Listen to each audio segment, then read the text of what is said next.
Hello, I'm Mark Beavis. Thank you for logging on to Hockey TV for our coverage of the now pensions Men's Hockey League final between Surbiton and Beeston.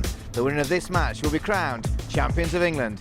Let's get to the action. Here's your match commentator, Nick Irvin.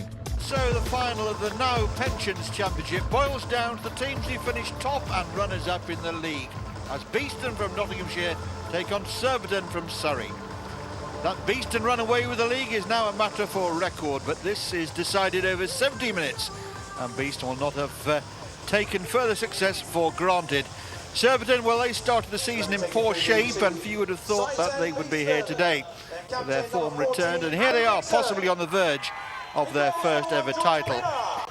So it's Beeston today in the black shirts with the yellow trim against Surbiton with the white tops and the dark shorts.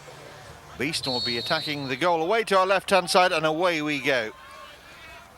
Beeston throwing the ball immediately over the top out to the left-hand side. Surbiton pulling players back quickly to cover.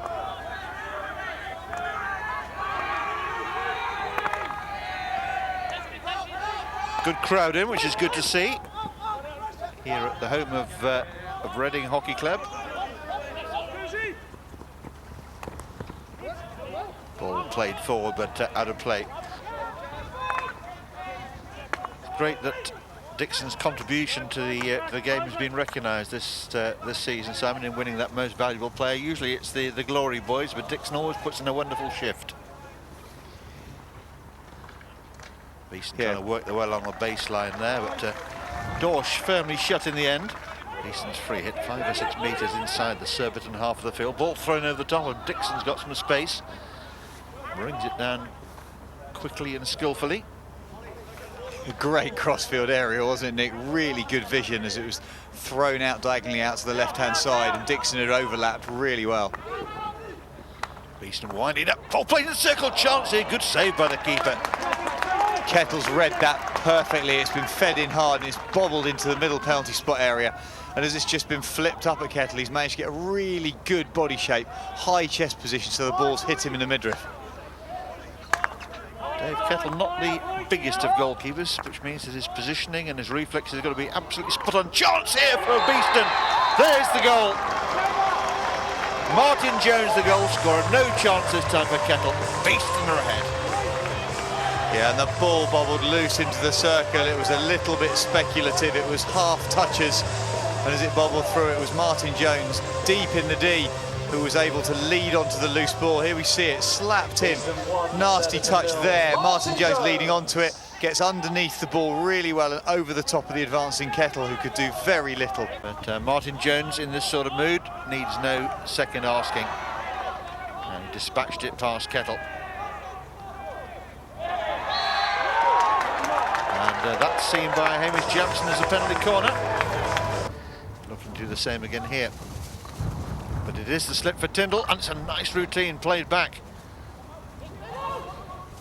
All across the... Oh, nicked away there. That was Lawrence, who's been quite quiet. He's distributed well, but Beeston's successes have sometimes been dictated by how much Lawrence starts to step forward up the right-hand side of the pitch as space opens up in front of him, and he runs the ball a little bit more, forcing opposition teams backwards and creating opportunities for the midfield. Ball flashed across and nicely read there. Oh, tap-in chance. Hits the second. Scored there for Beeston by Ollie Willards, but he could hardly miss, Simon. From that range, it would have been harder to miss than it would have been to finish. It's got slapped across from a very narrow angle. I'm surprised that Kettle didn't come out and close that down a little bit more. Bobbled loose in the middle of the circle. Bit of an interception. Actually, I'm harsh on Kettle. He'd had to react to being flattened in the middle of his circle. That interception there, Edgerton on top of him, but then it's far post, tapped in, not a chance in the end. Very important to Surbiton that they close the gaps at the back and get the next goal here, otherwise this game could be beyond them before it's really got underway. Indeed, this is all about Surbiton's composure. Off chance here, that's a great response. And Surbiton right back in the hunt here. Lovely finish from James Tyndall, a trademark goal for him.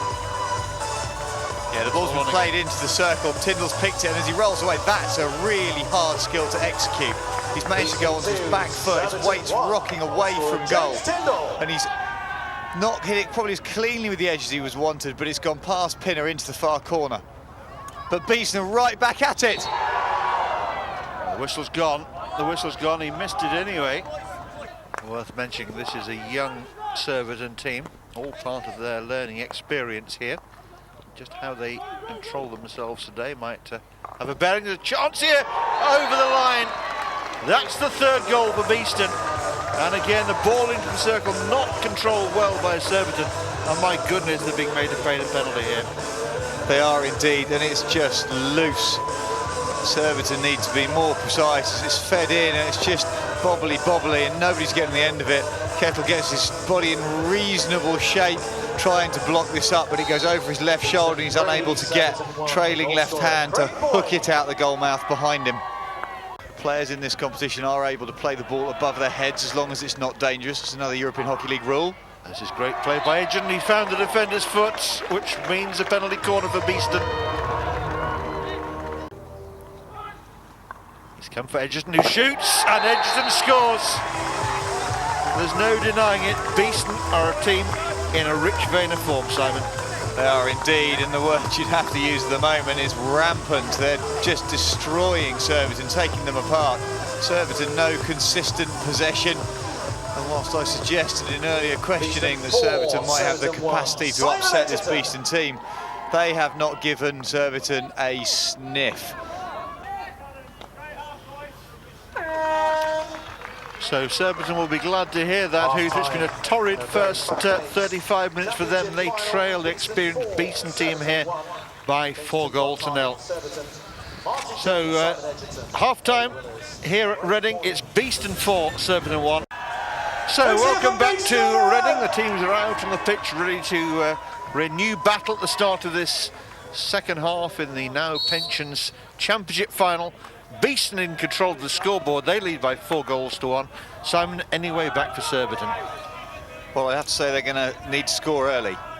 In the first half, they didn't have the consistent levels of possession that suggest that there's going to be many goal-scoring opportunities for them. So what they're going to have to rely on is an early goal to just rattle Beeston a little bit. If they can get Beeston edgy, then there may be a couple more opportunities. Certainly in the semi-final, when Reading scored late on against Beeston, they did reel slightly. So maybe there's a chance, but I'm not sure. So no shortage of effort, as Moore takes a bit of a buffeting there, going into the Beeston circle. Free hit given outside. Good skill on the ball here. Can Surbiton find an end product? Well, no shot, but the second prize is a penalty corner. Penny takes it on this time and brings another great save out of George Pinner, going away to his right-hand side. Yeah, it was a good save, but it was not a particularly good flick. The ball was savable height, right hand, Pinner down his right-hand side. You may as well flick it straight down the middle of the goal if you're going to do that, because George Pinner diving away, we see here, he's got all his momentum, right hand, really clean save. You're not going to get a rebound from that. He either needs to be higher or lower. Here it comes. It's gone the other way. Oh, cleverly done. Pinner's down on the deck. Not the most elegant of position for a goalkeeper to find himself in, but the whistle's gone in favour of the defence here, and Beeston survive. Space on the left-hand side for Beeston to operate in. 7 a little short on numbers here. Ball played into the circle. It's come off the defender's foot, and it'll be a penalty corner. But it's Dixon to take it on, and he shoots. And Kettle flying across the goal there, did ever so well. Ball fired in. And James Tyndall, through his perseverance, has won a late penalty corner here for Surbiton. Tyndall again to his left-hand side, but it's Penny to take it on. And he finds a way past Pinner, but also past the left-hand post. And there's our man of the match, Harry Martin of Beeston, and Simon's choice, a good one there, Simon, I think. Well, I just feel that he's had a consistent influence through midfield, and he's been in the right place at the right time. How about this? It's 2 against 1. It's too easy. No need to use the pass. Fired into the back of the net. And Beeston have a 5th goal. The Mascot there can take a breather. Great ball through. Surbiton nodded home and drilled home there.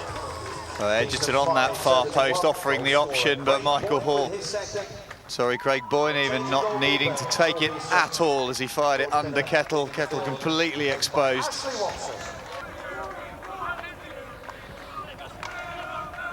Surbiton into the circle, shot comes in, good save by the goalkeeper. Ashley Watson there knocks it away, but that will be the last action of the game. A nice moment there for Ashley Watson, getting a taste of the action right at the end. But Beeston on the day, far too good for their opponents from Surbiton, and having walked away with the league title, they now take the championship of right as well. Simon, Surbiton can have few arguments about that today. I don't think there's anything they can say or anything they could have done. Beeston were exceptional from the first whistle. Surbiton didn't match that, and by the time they actually got into their stride, it was all just a little bit too late. Adam, player of the season and a league champion. You're the Now Pensions champion for 2013. How does it feel? It feels unbelievable. Yeah, obviously you've seen the celebrations. Yeah. It means so much to us as a club and us as individuals. I think we kind of set our stall out early doors in the season to make sure that we were dominant all the way throughout. And it would have been a great shame, you know, if we hadn't quite fulfilled our destiny here. But we've really stood up to the plate, and you know, every one of us dug in and gave it their all today. Absolutely. I mean, and for the first time in a couple of years, you've won the league. And now you've won the playoffs, and quite rightfully, you are the champions of England. Yeah, you know, it kind of hasn't worked for the eventual league winner, you know, the last few years, and they've always been pipped by someone, you know, who's just peaking at the right time of the year. And we knew that was going to be the case. We knew that from day one when the season started.